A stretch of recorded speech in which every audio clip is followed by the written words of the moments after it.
Hello and welcome back to the Get Unstuck and On Target show. I'm Mike O'Neill with Bench Builders, and we're speaking with thought leaders to uncover tips to help you break down the barriers that are keeping you or your business stuck. Joining me today from Lehigh, Utah is Paul Jones.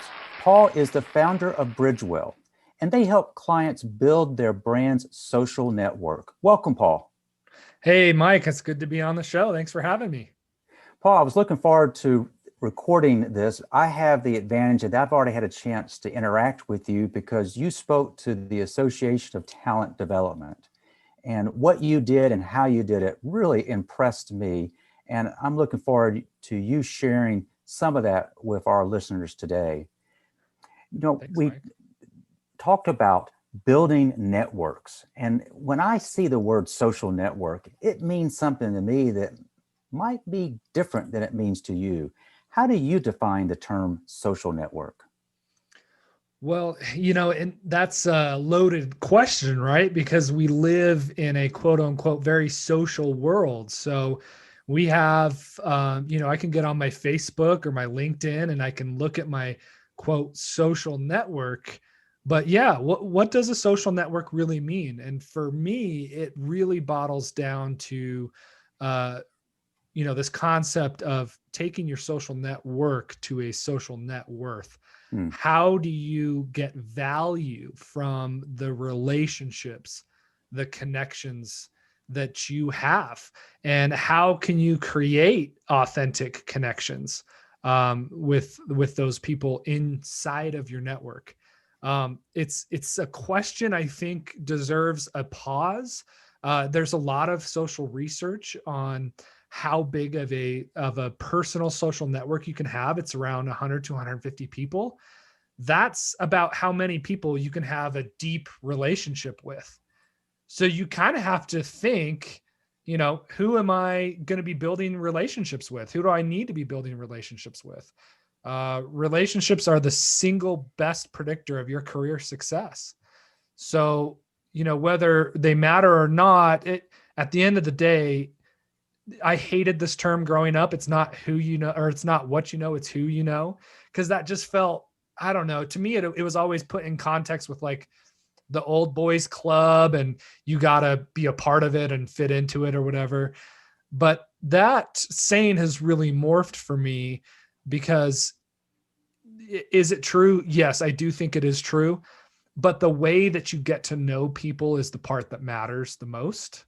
And it's not just, surface level necessarily. I mean, you don't have to have deep conversations or deep relationships with everybody, but being able to understand people's needs and try to connect them or try to solve those needs, that to me is a network. A network is something, a social network or having social net worth it's an active participatory experience that involves, getting to know people.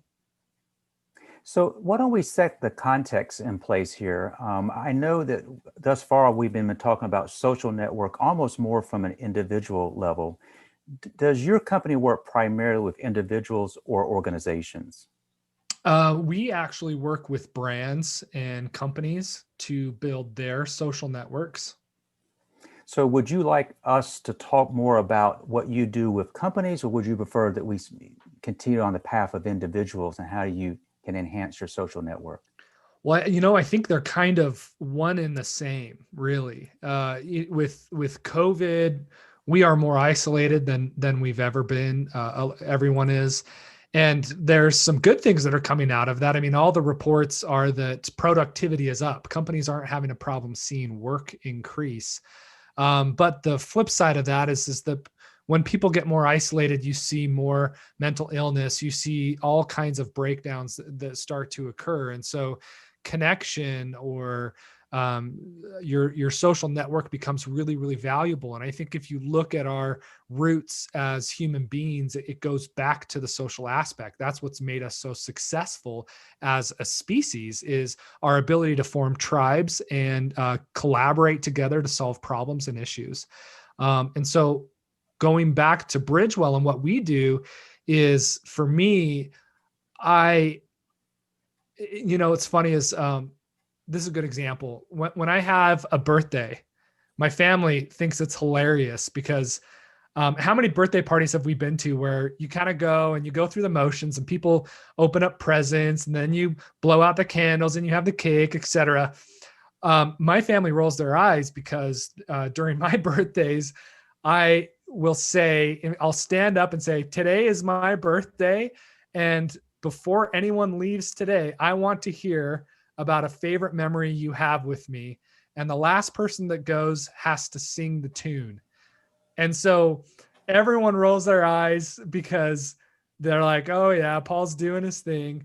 But the idea behind it is, how can we gather better? How can we have, here you in a lot of birthdays I've been to my whole life, you have all the loved ones that you have in your life at the show or at the birthday party. And where's the dialogue? Where's the fun, nuanced dialogue that comes with all those different memories? So how do you unlock that? So how can you gather people together in a way that creates really cool conversations with cool people? That was really the inspiration of BridgWell is, think of like virtual events meets authentic conversations. And when you start to do that, you start to build a community. So one, people aren't feeling isolated anymore. Two, they're getting into real conversations. I mean, most events we go to, we're passively listening to experience, a keynote speaker, which they're giving us great information. But where's the connection? I want to be able to connect with my peers. I want to be able to find out best practices, what's working, what's not working, all of this collaborative stuff that I didn't feel like we had enough of. And then COVID hit, and certainly we need more of that. And so our mission is to help people connect better, end this isolation, or we call it a connection desert, end the people connection desert that we live in. My dad was actually paranoid schizophrenic, and that is a big reason why I started BridgWell, because, he got to a point where he was so far gone that there was really no coming back. Mm. But I think that for most of us, and I had a psychology professor that defined this the best way I've ever heard, defined disorder the best way I've ever heard. He said, a disorder is when something gets in the way of you living a normal life. So taken in that context, I may not have a disorder, but do I have thinking errors that I go about on my daily life doing? Yes. Do I have all kinds of issues? I mean, I'm still functioning, but I have all these issues that if I could meet with my peers, be vulnerable and be authentic and talk to them about it, how much better off am I going to be? And so that was the idea, is that, do I fundamentally believe that if my dad had been able to, so he got schizophrenia as a result of going through a severe traumatic event early in his childhood that just was never resolved. Mm. What if at some point in his life, he had been able to talk to other people, not therapists, but other people that had gone through that same thing, and raised their hand and said, hey, this is how I've dealt with it. This is how I got through with it. This is where I'm at. Right. So this creating space, you can take that on a personal level, which is what we're ultimately trying to solve. But you can also take that on a business level too. That's what's so cool about business is there's a lot of personal wins or team wins that occur in business. You get to push yourself, you get to try things.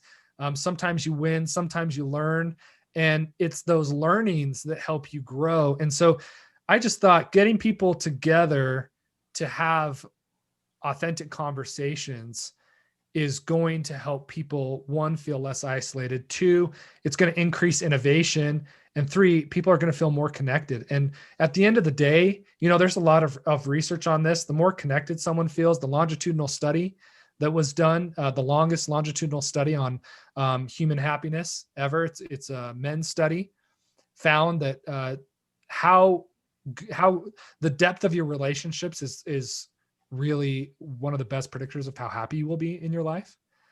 So in business, especially, we put on our armor. We put on this armor that we're always trying to show our best side. What if we were to come to the table and have a conversation about some of the challenges that we face? And what happens then? Well, people start to open up and really cool stuff starts to come out of those conversations. So we looked at all of this and we said, how can we create a virtual experience that's going to get people to open up, have real conversations, and do it in a way that could be a new value proposition for a brand. And so that's what we'll do is we'll come in with we'll come in and help our clients or our brands build their community of prospects. And it's not to sell them. It's simply just to add another value proposition, which is I'm going to build this community so that I can stay inside of your orbit.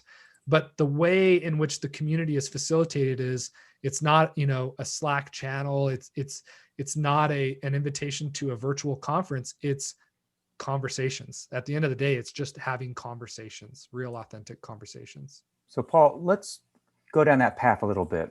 And that is, when I was introduced to you, essentially strangers were participating, and through your facilitation, you brought strangers together very quickly. And it was amazing the degree of openness that resulted. And I would characterize that true, authentic connections were made and everything was virtual. So we're talking about your clients and the value of bringing community together. Did I hear you correctly? It's not necessarily to sell more products or services, but to bring people together in a way, I think you said, to keep folks in that same orbit. Did I hear that right? Yeah. So the idea is that if we are living in a connection desert, then a new value proposition that a brand can provide to their prospects, to their customers, to their employees isn't a passive experience where you're hearing information, but where you're giving information and receiving information from your peers. And so it's a really great way for brands to, like I said, stay in orbit with their prospective clients by providing or creating space for them to come together, gather, discuss challenges, connect, and move forward. And some of the result of that is, it's going to be sales for you, but it's not done in a way where, your prospects are seeking you out. It's done in a way where, well, eventually they do seek you out, but it's done in a way where you're putting the relationship first and you're providing value first. And the value is that, hey, even if you're not interested in my products, I have a community of people that can help you with your biggest challenges, whatever they are. And we're just a group that is willing to come to the table and have conversations. This has really intrigued me because what I understood you to say is that by bringing these folks together, you are giving them an opportunity to connect in ways they probably would not connect. And the goal here is to strengthen relationships first. And those relationships may not just be, this is you and a customer. Could those relationships include others in the community? Absolutely. I mean, I think the first thing that you have to do when you want to build a community of connection is you have to define what the community is, who the community is for. And a lot of times we don't think about that. What's the reason why we're going to get together? But when you spend some time really thinking about who is it that I want to gather, what kind of conversations as a result of gathering these people are going to come of this, you kind of take on this new approach or this new way of looking at things and doing things where, I call myself a people chemist. What happens when you mix these people together? What's going to result from that? What kind of conversations are going to happen? What kind of innovation's going to come from it? There's a lot of research on this as well. There's a whole bunch of different types of social personas, if you will, Two of them that I find fascinating are connectors and brokers. Hmm. And this is defined in Michael Arena's book, Adaptive Space. But these two characters are really interesting. So you probably know people like this, but connectors generally have deep relationships and brokers generally have a lot of surface relationships. And when you look at these two personas and the purpose that they serve inside of a social structure, it's really kind of interesting. A connector is someone that is going to be able to drive team initiatives forward because they understand the strengths and weaknesses of a team. They understand the overall team's needs. They understand the where the entire team is at, and they have a really intimate knowledge of their social clique or their social structure. So deeply connected inside of a social clique. But then you have this character over here called the broker, and the broker is somebody that so where connectors are able to drive initiatives forward, brokers are able to bring innovation out. And the reason why that happens is because they have relationships across many different social cliques, right? So they can take someone over here and someone over here, and they can combine them and say, hey, you two need to meet. And when you combine them, poof, you get this new idea. You get this new approach or whatever it might be. And so without having opportunities for cross-pollination or bridges built between these social cliques, you don't see a lot of creativity, ideation, things like that coming out. And so being able to create space for that to occur is a true value for that businesses can create. So we call these brands that do this broker brands. So rather than, one individual doing this, the entire brand is doing it. And if you think about as a business, we have so many one-to-one relationships. It's a very centralized company customer relationship where you talk to one salesperson, you get onboarded by one person, and then you go into the customer pool and you're part of, a couple hundred other customers that are with one CSM. So everything's going back up to the company. What if you were to decentralize that relationship and create this spider web of connections between your customers and between your leads and just create space for that to happen? What kind of innovation is going to come out of that? Well, we actually see that retention increases. It's a new value proposition for customers. That they're going to be more loyal to you because they are part of a community of other fellow customers, their peers, that are helping them out with all kinds of new business problems. And that's in our DNA as humans. Our DNA is to connect, it's to have conversations, but it's not as easy as you would think. And that's where I think things have gone wrong in the past is networking up until now has been, it's been very unstructured. But we don't do very well in a very unstructured environment. It's very hard for us as human beings to branch out of what we know. The best example I have of this is before COVID last year, I was at a conference and we ran in. I was running late, me and my business partner. We came into the conference late, and there were only 2 seats in the back, and everyone was seated in tables. So we went and sat in the back, and we looked at each other like, tomorrow we're not going to be late. So anyway, we meet everyone at our table, and we go back the next day.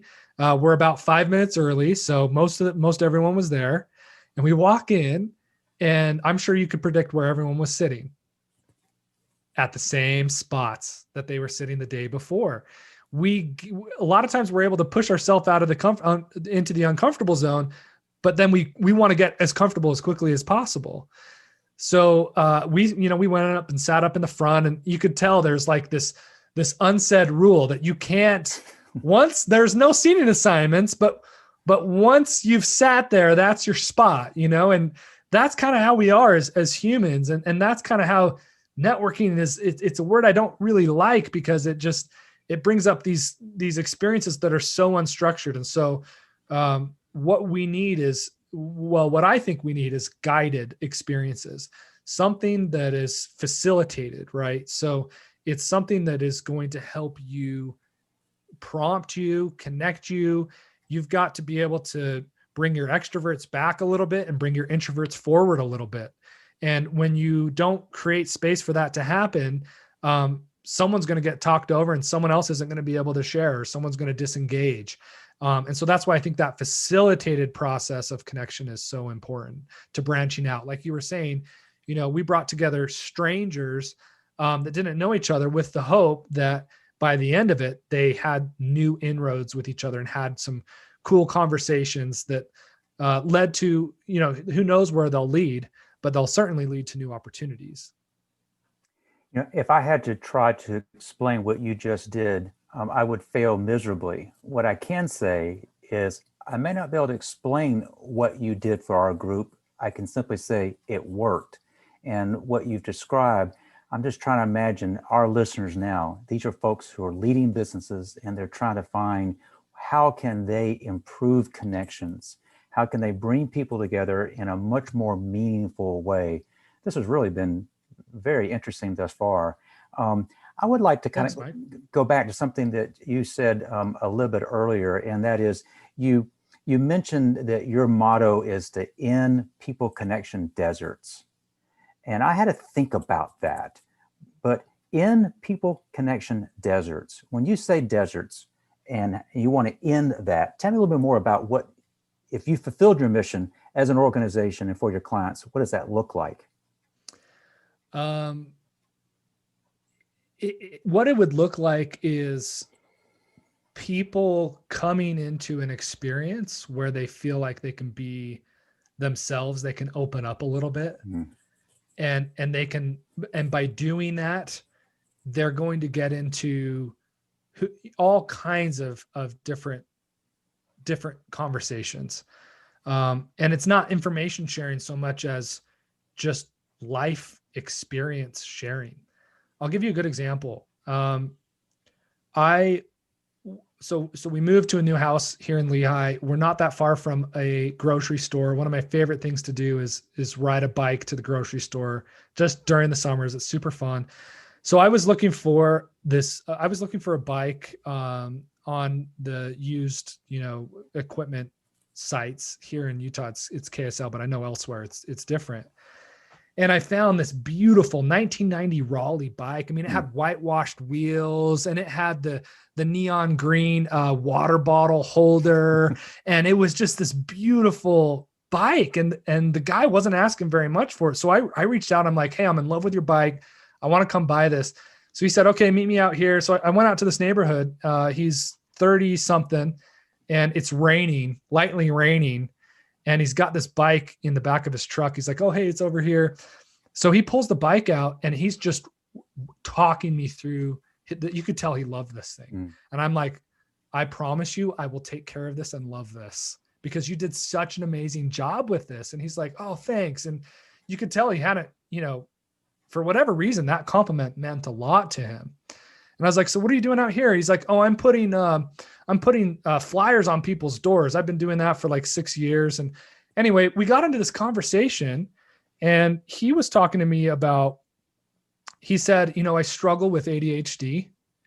And because of my ADHD, I can't have a girlfriend. I can't hold down a job. I just can't be successful. And I don't think I'll ever be successful. And I was like, whoa, look, I need to connect you with some people because half the startups that I know are all founded by people with ADHD. A lot of the millionaires that I know all have ADHD. And see that he just wasn't connected. He wasn't connected in with his people to know that ADHD didn't have to define his life because when you're isolated, it's easy to think that. But when you're hanging out with other people who are successful and who have ADHD, you can't say that to yourself because the proof is right in front of you. So what do? You have to turn it into something that's different. And for him, he had never been able to be connected. And I think about my dad too, right? So that's the idea, is that we're in a very hyper connected world with all these likes and all these, friends and whatnot. But at the end of the day, we're more isolated. So to me, that is the people connection desert, is when people don't, out of our events all the time, people come out and they say, I didn't know everyone else was struggling with the same thing I was struggling with. Well, we're not all that different. And when we're isolated, the challenges that we face can look very big and daunting. But when you share that with other people and you realize they're trying to solve the same problem, and oh, here's what they tried, boom, collaboration takes place and problem solving accelerates. And so that is how we end the people connection desert, is providing, training facilitators, providing facilitated experiences where people can come to the table and have real conversations.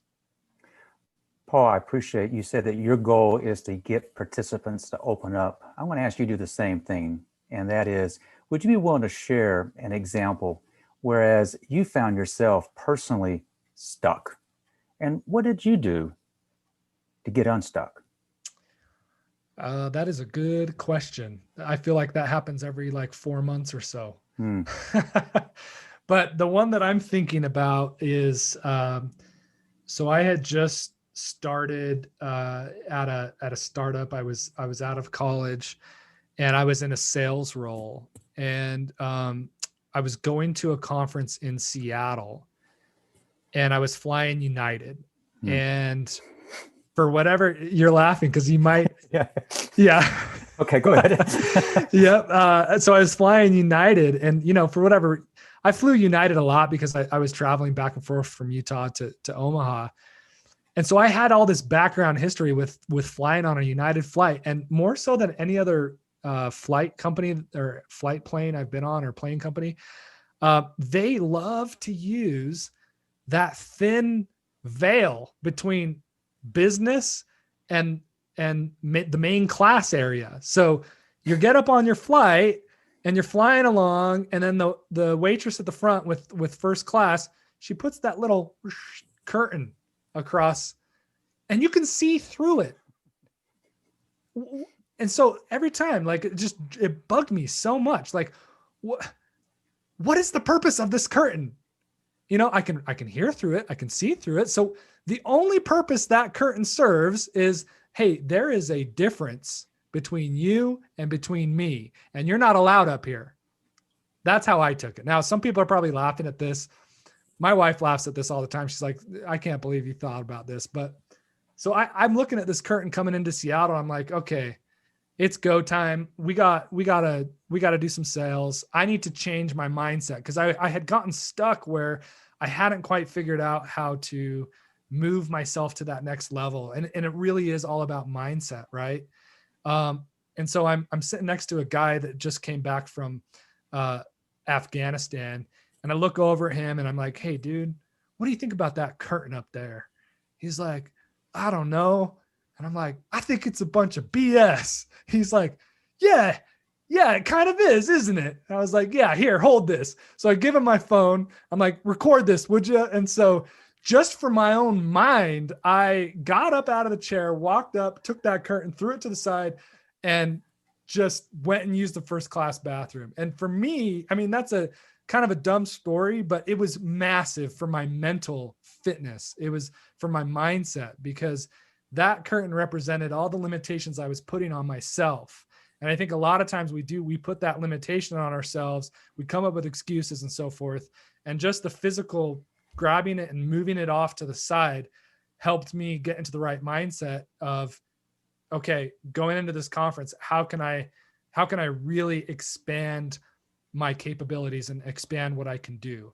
And I think life is about doing that multiple times, all the time, right?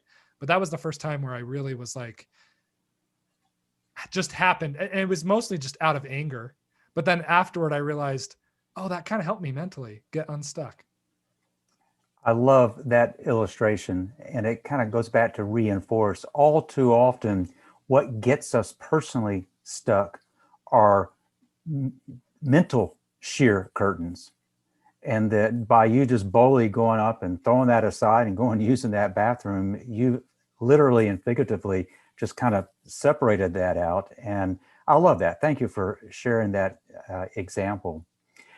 As we start our kind of winding down our time together, man, you have really packed so much into our conversation here. But I just want to make sure that the folks listening have in their mind, what would you want to be the main takeaways that you have shared with us on this podcast? What would they be? I think we're in some very unique times. The book that I keep thinking about is the book by Spencer Johnson called "Who Moved My Cheese." Hmm. It's a very short book, but I think the reality is right now is that for a lot of us, the cheese has been moved and it's not coming back, meaning the game has changed a little bit. And so, how do we navigate this new world that we're living in? And how can we look at it from a perspective of excitement rather than foreboding? And so, my one of the key takeaways I would say is if you look at how you can provide value, or where does value need to be provided, that's a great way to think differently about things. I was trying to start a company, and COVID hit. A lot of other challenges came up. I was thinking about going and getting a job, and I thought, okay, if I have to go get a job, I need to provide value. What can I do to provide value? And that thought by itself is what led to is part of the reason that led to the start of BridgWell, is realizing, wow, businesses all over the place need to build their communities, and they need these facilitated virtual experiences to help them do that. And so just thinking about value, and then taking, and this is the book, The Go-Giver, fantastic book, but that's one of their cardinal rules of stratospheric success is provide value first. So rather than thinking what you need, think about what value you can provide, and then just go and provide it and watch where the trail takes you, because it's an exciting, adventurous path. The other thing that I would note is, especially during today, this being able to feel gratitude for where we're at today. I think that gratitude is something that is an art. It's not just saying thank you. It's a feeling that you get inside of you. That is one of the best ways I've found to get unstuck and into a place where you're feeling energized again, is really dig down and think about the gratitude that you're feeling, or feel gratitude for whatever it might be. So like really dig down and feel that. And then the last one, you'll get a kick out of this one, is become a conqueror of the useless. So this is a phrase coined by Yvon Chouinard at Patagonia. And I didn't understand what he meant until recently. I read John Fitch's book, Time Off.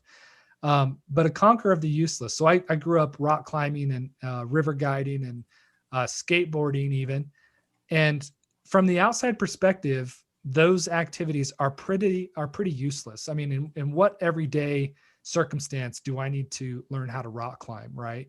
Or use my rock climbing skills, or skateboarding, or whatever it might be. But what I found is that by still skating or still climbing or still doing river trips, this what looks like it's a pointless activity is a universe of knowledge and lessons and life lessons. To give you an example, when I was growing up skateboarding, we would do these ollies. Ollie is where your board kind of jumps up. So you push the back tail down, and then you move your front foot forward, and that allows you to jump up.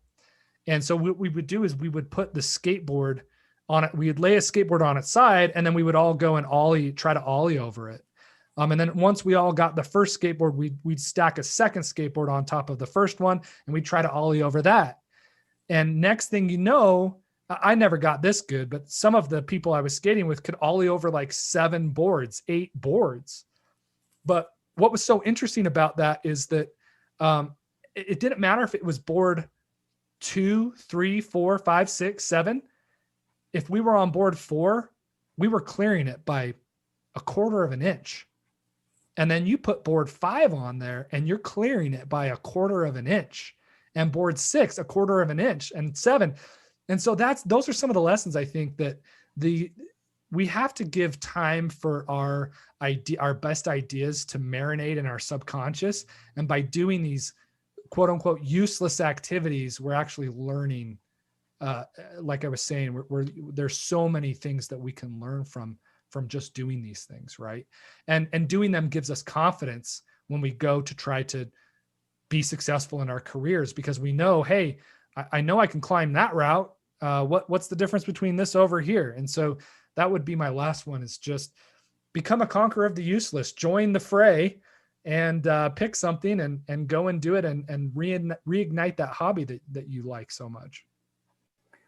Paul, these are great takeaways. If folks want to reach out to you online, what's the best way to do that? LinkedIn. You can find me on LinkedIn. My email is also paul@bridgewell.com. That is bridge without an E on the end. So remember, it's BridgWell, bridge without an E on the end. Yes, this is the challenging thing about our name, is we decided to drop the E. So BridgWell.com.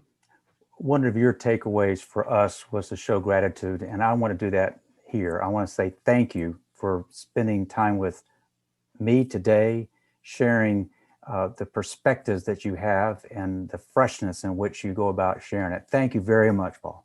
Mike, thank you for having me. It's a pleasure to be on your show and spending more time with you. I also want to thank our listeners for joining us for this episode of Get Unstuck and On Target. We've lined up great thought leaders just like Paul that I'm sure you'll enjoy getting to know.